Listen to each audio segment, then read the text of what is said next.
Welcome to The Explainer. Today we are tackling a topic that is absolutely critical for every single dental practitioner. And it's one that is definitely high yield for your exams. Abnormal oral habits. I mean, we've all been there, right? You see a case in the chair, we're talking severe crowding, maybe an impacted canine, a really tough malocclusion, and you just know it's going to be a long, complicated road ahead.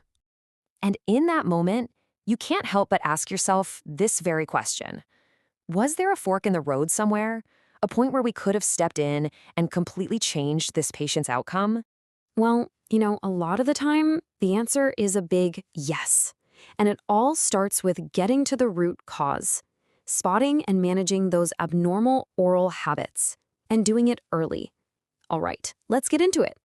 Okay, first things first. We have to know what we're looking for. What do we actually mean by a habit in a clinical sense? It's a word we throw around a lot, so let's lock in a solid definition. At its core, it's pretty simple. A repetitive, automatic action. But here's the clinical kicker. It's not just the action, it's the pattern of muscle contraction that comes with it. Over time, that consistent subconscious pressure is what actually has the power to change and distort the dentoalveolar structure. That's what we need to spot. And make no mistake, in dentistry, these automatic actions are a huge deal.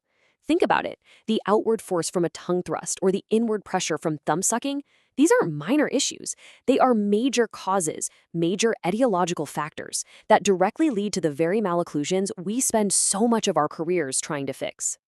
Now it's really important to know that these habits fall into two main camps, and this distinction is everything. Why? Because an acquired habit might just need a few simple reminders or a basic appliance. But a compulsive habit? That's a whole different ballgame. It often means we need to bring in others, like a pediatrician or a child psychologist. Nailing this diagnosis from the get-go changes your whole approach. So you suspect a habit is in play. What's next? How do you tackle this systematically? You need a game plan, a way to organize your thoughts for a solid diagnosis and treatment plan. And luckily, there is one. There's a really simple, repeatable framework you can use for literally any habit you come across, whether in the clinic with a patient or staring down a question on an exam. Think of this 4-point framework as your clinical roadmap. It keeps you on track. First, you define exactly what the habit is. Then, you classify it. Is it acquired or compulsive? From there, you diagnose the clinical signs. What changes do you actually see in the teeth and jaws? And only then, after all that, can you figure out the best way to manage it. Following these steps means you're being thorough every single time. All right, let's put this framework into action. We'll use the most common oral habit we're all going to see in our patients, thumb sucking. Okay, step 1, definition. And this is key. We're not talking about a child just passively resting their thumb in their mouth. The clinical definition involves forceful sucking. You've got strong contractions of the buccinator and orbicularis oris muscles. It's that combination of negative pressure inside the mouth and direct force on the palate and incisors that really causes all the trouble. So, what's the most important factor here? It's timing. Look, it's super common in kids under 4 and usually not a big deal. But if it keeps going after those permanent incisors erupt, that is the big red flag. That's when we start seeing the classic signs, that V-shaped constricted maxillary arch, an anterior open bite, and flared upper incisors. The longer that habit persists, the more those problems get locked in. And I want you to burn these 3 words into your brain, because they are the variables that tell you just how bad the malocclusion is going to be.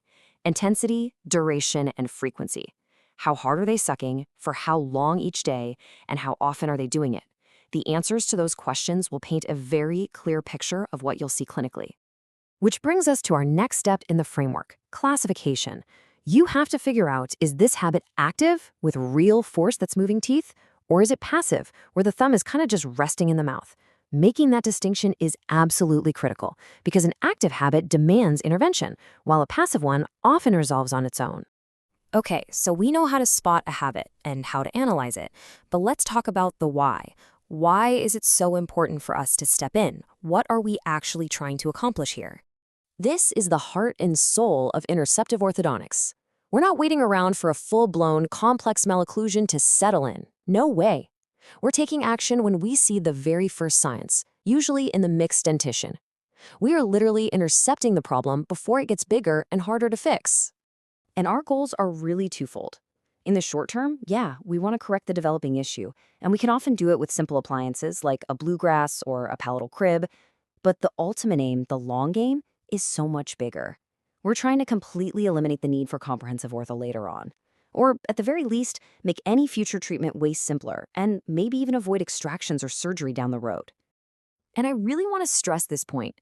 This isn't just for orthodontists. As a general practitioner, you are on the front lines. You're the one seeing these kids every 6 months. You play such a vital role in being the first person to spot these habits and to start that all-important conversation with parents about prevention and interception. So, with this whole framework in mind, I want you to think about the patients you've got scheduled for this week. Are you going to look at that slight anterior open bite a little differently now? When you see a narrow upper arch, are you going to ask a few more questions?